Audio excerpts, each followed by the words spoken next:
किती ओपनच्या जाग्यावर किती ओबीसीचे माणसं नोकरी करतात, कोण कर्मचारी, कोण ड्रायव्हर आहे, कोण शिपाई आहे, कोण अधिकारी आहे.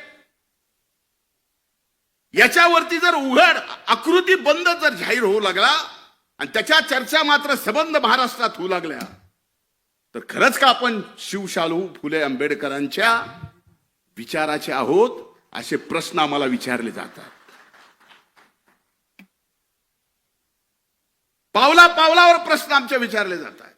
याच्यापेक्षा तुम्हाला दादा माहिती आहे, प्रशासन तुमच्या हातून जेवढं मजबूत होतो तेवढं कुणाच्याच नाही. कधीतरी तुम्ही सुद्धा अगदी वरिष्ठ प्रशासनाच्या सर्वांना विचारा की हे जे चाललंय हे बरोबर आहे. यानी या महाराष्ट्रातला सामाजिक सलोखा व्यवस्थित राहणार आहे. यामुळे शिवशाहू फुले आंबेडकरांचा विचार घेऊ एकमेव आपला पक्ष जो इमानदारीनं निष्ठेनं यांच्या निष्ठेचं काम जे आपण हाती घेतलंय ते करतोय, ते खरंच पुढे आपण घेऊन जाणार आहोत का? कदाचित या गोष्टी माझ्या तुम्हाला मिनिटासाठी लागतील, पण लागू द्या. मैं आईना हूं, आईना दिखाऊंगा जो. पण ही वस्तुस्थिती आहे.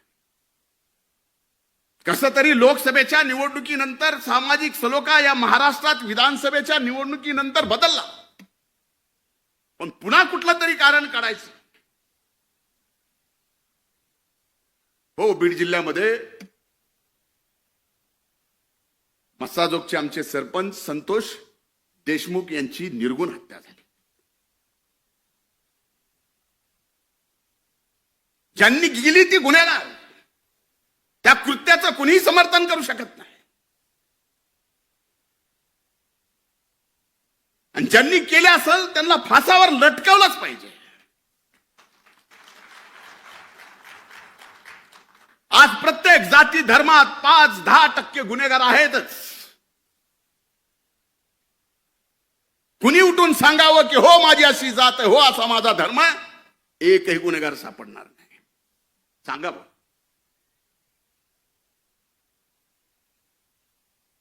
पण त्या 5-8 गुन्हेगारांच्या मुळे उभ्या महाराष्ट्रामध्ये जर मीडिया ट्रायल होत असेल एका जातीचे ओबीसीचं, तर लोक आता एवढे राहिले नाही.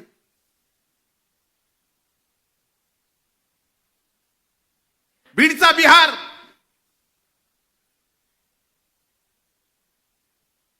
परळी तर तालिबान. आम्हाला दुःख होत नाही. आमचा बीडचा बिहार अर्ध्याच्या वर 6 महिने ऊस तोडायला तुमच्याकडे असतो, त्याचा बिहार केला जातो. आणि कुणी महायुतीतल्या आपल्या पक्षातल्या लोकांनी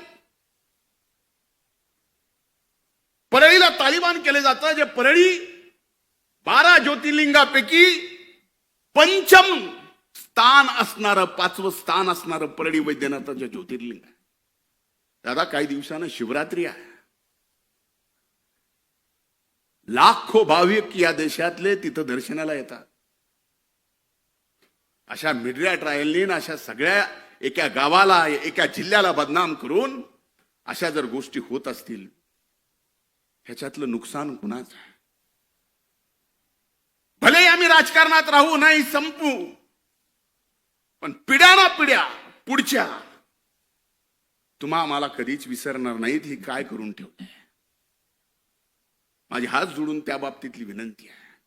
अरे आमच्यासारखे माणसं लढणारे, मला माहिती आहे दादा, कुठल्या कुठल्या प्रसंगात, माझ्या वाईट प्रसंगात या पक्षाने माझ्या मागे उभं राहिले. मी ते कधीच विसरू शकत नाही, मरेपर्यंत विसरू शकत नाही. मेल्यानंतर माझी अग्नी दिली तर त्या अग्नीतला धूर सुद्धा तुमच्या उपकाराची परतफेड करू शकत नाही. दादा, मला माहिती आहे. असे प्रसंग कुणावर आले नाहीत. आणि असे प्रसंग कुणावर आले तर आमच्यासारखे कार्यकर्ते सुद्धा कुठे थांबले नाहीत. कुणी अंगावर आलं तर आम्ही सुद्धा आमच्या नेत्यासाठी शिंगावर घ्यायचं कमी केलं नाही. आत्ताच्याच प्रसंगात एक गोष्ट तुमच्या सगळ्याच्या समोर आली की मी मुंबऱ्याला नजीब मुल्ल्याच्या प्रचाराला का आलो, म्हणून ते सगळं चाललंय. ह्या सगळ्या गोष्टीचा विचार होणं आवश्यक आहे. आमच्या सारख्यानं एक लहान मतदारसंघ ज्यावेळेस पक्षासाठी बांधलाय, लहान, ज्या गावामध्ये दादा तुमच्या हाताला हात धरून तुमच्या सोबत आलो, त्यावेळेस त्या गावात आम्ही ज्यावेळेस दगड खाल्ले, 5 वर्ष लागू दिले नाही, तुमचा फोटो लावून त्या गावात ग्रामपंचायत राष्ट्रवादी काँग्रेस पक्षाची आणली. का? माग बघितलं की आम्हाला लक्षात यायचं दादा आहेत. बस कधी कधी आमच्या सारख्याला आता वाटायला लागले, माग बघितल्यावर कोण आहे, आम्हीच दचका लागलो. पण आता ही वेळ नाही. सांगायचा हेतू एवढाच आहे, मी आपल्यापेक्षा अनुभवाने प्रचंड लहान आहे. कधी कुणाला वाटतं मी सिरियस नाही. चुका काढायच्याच ठरल्या, टीकाकार व्हायचंच ठरलं तर माझ्यासारखं टीकाकार कुणीच होऊ शकत नाही. प्रत्येकाच्या अंगी आहे, माझ्या असू शकतात. पण आज जर दादांच्या अथक परिश्रमातून, आपल्या सर्व मान्यवराच्या अथक परिश्रमातून पुन्हा महायुतीत आपण सत्तेत आलो असोल आणि आपल्याला जर नवसंकल्प हाती घ्यायचा असेल तर कार्यकर्त्याला ताकद देताना त्या कार्यकर्त्यावर तेवढाच विश्वास सुद्धा ठेवला पाहिजे जेवढा विश्वास आमचा आमच्या नेत्यावर. अविश्वासाने मजबूत संघटन उभं राहू शकत नाही, राहू शकत. आणि एकदा का विश्वास टाकला, मी आपल्याला सांगतो, तुमच्यासाठी, आपल्यासाठी अजित पर्व हे आत्ता चालू झालेला असेल. आम्ही अनेक वर्षापासून स्वप्न पाहतोय. जसा दादांच्या सोबत आलोय तसा नवसंकल्प आपण काय घेऊन जातोय. माझ्या दृष्टीने आपण पक्ष महाराष्ट्रात मजबूत करणार, नोंदणी करोडाची करणार. ती कशी काय हे सगळं आपल्याला माहिती आहे. पण आजची राजकीय परिस्थिती पाहिली आणि येणाऱ्या 5 वर्षानंतर आपण जर येणाऱ्या 5 वर्षाच्या राजकीय परिस्थितीचा आजपासून अंदाज बांधायला लागलो तर हो, नक्कीच या महाराष्ट्रात दादांच्या नेतृत्वाखाली हा राष्ट्रवादी काँग्रेस पक्ष 1 नंबरचा पक्ष होऊ शकतो. माझं आज हे बोलणं कदाचित तुम्हाला काही पण बोलायला असं वाटतं, होऊ शकतो. आणि त्याची पहिली परीक्षा काय, तर आता आदरणीय मुश्रीफ साहेबांनी सांगितलं, पावसाळ्याच्या आत महानगरपालिका, नगरपालिका, पंचायत समिती, जिल्हा परिषदेच्या निवडणुका आहेत. पक्ष कधी आमदारकी, खासदारकीसाठी कुठल्याच कमी पडला नाही.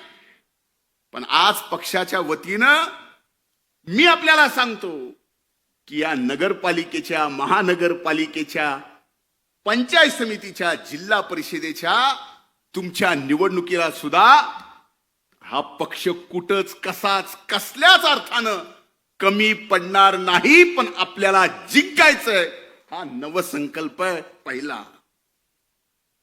आणि ह्याच्यात आपली ताकद दिसली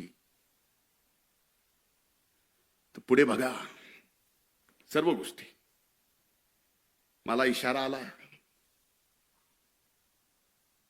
इशारा एक ही जन मुझे दे सकता है, मतलब मैं समझ सकता हूं. देने वाले तो बहुत देते, लेकिन समझने वाले को समझना तो चाहिए. बहुत वक्त बाद की माफी चाहता हूं. घड्याळ तेच, वेळ नव्हे. त्यामुळं माझी आज या अजित पर्वाच्या नवसंकल्प शिबिरामध्ये मला बोलायला परवानगी दिली त्याबद्दल पक्षाचे मी हृदयपूर्वक आभार. आणि दादा एक शब्द देतो पक्षासाठी, मी एक निष्ठावान कार्यकर्ता आहे. माझी जडणघडण कार्यकर्त्यातून झालेली आहे. उद्या तुम्ही माझ्यासारख्यावर पौंडेचेरीचा जरी जबाबदारी दिली ना तरी तिथं जाऊन पूर्ण वेळ काम करायची तयारी माझ्यासारख्याची आहे. त्याच्या बाबतीत काही म्हणजे मी काही जरी म्हणत असलो तर ही वस्तुस्थिती, कारण हे मी डोळ्यात डोळे घालून आपल्या पक्षाच्या सर्वांच्या समोर बोलतोय आणि ही जबाबदारी आपण सगळ्यांनी घेतली पाहिजे. मी उदाहरणानं म्हणजे 2 मिनिट हसावं म्हणून, पण आपल्या जे शक्तिस्थळ आहेत ते आणखीन मजबूत करायची वेळ आहे.